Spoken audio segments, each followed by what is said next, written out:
یہ دلیل ہے اس بات کی کہ صحابہ کرام رضی اللہ عنہ پہ تنقید کو اللہ نے پسند نہیں کیا اور اللہ تعالی نے اس بات کو لوٹا دی. یہ جو اصول کی باتیں ہم آپ سے عرض کرتے ہیں نا، آپ ان کو اگر یاد رکھیں گے تو آپ کو بہت اس کا فائدہ پہنچے گا. یہ کئی کتابوں کا مجموعہ اور کئی صفحات کا نچوڑ ہے جو ہم آپ سے عرض کرتے ہیں.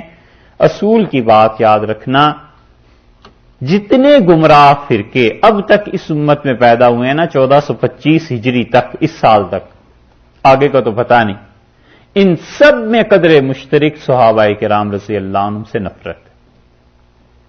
بس جو بھی فرقہ نظر آتا ہے، جو بھی داعی شریعت کی دعوت دینے والا، شریعت پہ کام کرنے والا، یہ جتنے لوگ نظر آتے ہیں نا، جتنوں کو آپ سنتے ہیں، یہ غور کرتے رہیے گا کہ اس کا نظریہ اور مسلک صحابہ کرام رضی اللہ عنہ کے بارے میں کیا ہے.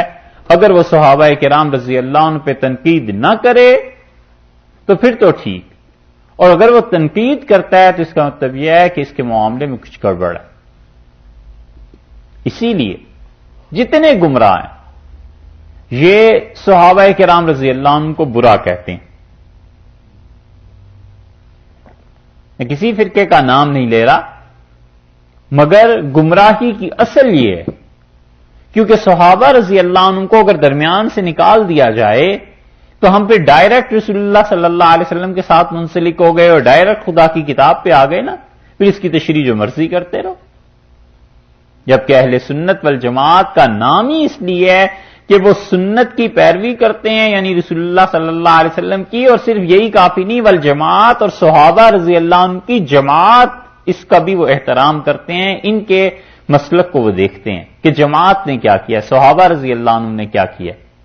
یہاں تک کہ ہم کہتے ہیں کہ کسی حدیث پہ اگر صحابہ رضی اللہ عنہ نے عمل نہیں کیا، ہم اس پہ عمل نہیں کریں گے، چاہے وہ حدیث سورج کی طرح روشن چمکدار بھی ہو، ہم اس پہ عمل نہیں کرتے.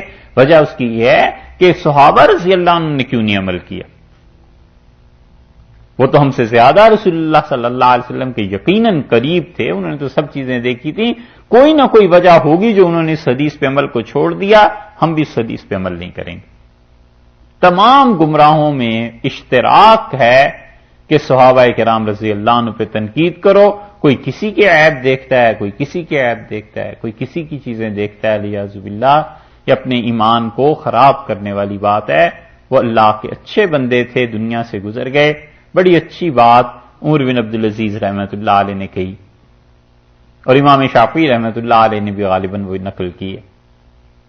ان سے کسی نے پوچھا کہ یہ علی اور معاویہ اور ان حضرات کی جو حضرت عائشہ، طلحہ، زبیر رضی اللہ عنہ کا قصہ ہوا تھا، تو آپ اس کے بارے میں کہیں.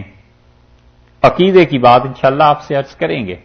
انہوں نے کہا تلک دماؤن، وہ دیکھو ایسے خون تھے کہ اللہ نے ہماری تلواروں کو ان کے خون سے اور ان کے خون کو ہماری تلواروں سے محفوظ رکھا.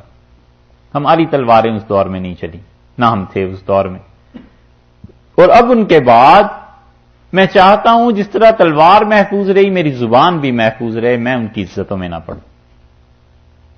سیدھی سی بات، جیسے اس خون میں ہمارا ہاتھ نہیں تھا، ہم ان کے معاملے میں اپنی زبان کو بھی نہیں رکھنا چاہتے. کیا فائدہ اللہ کے یہاں جا کے جواب دینا پڑے.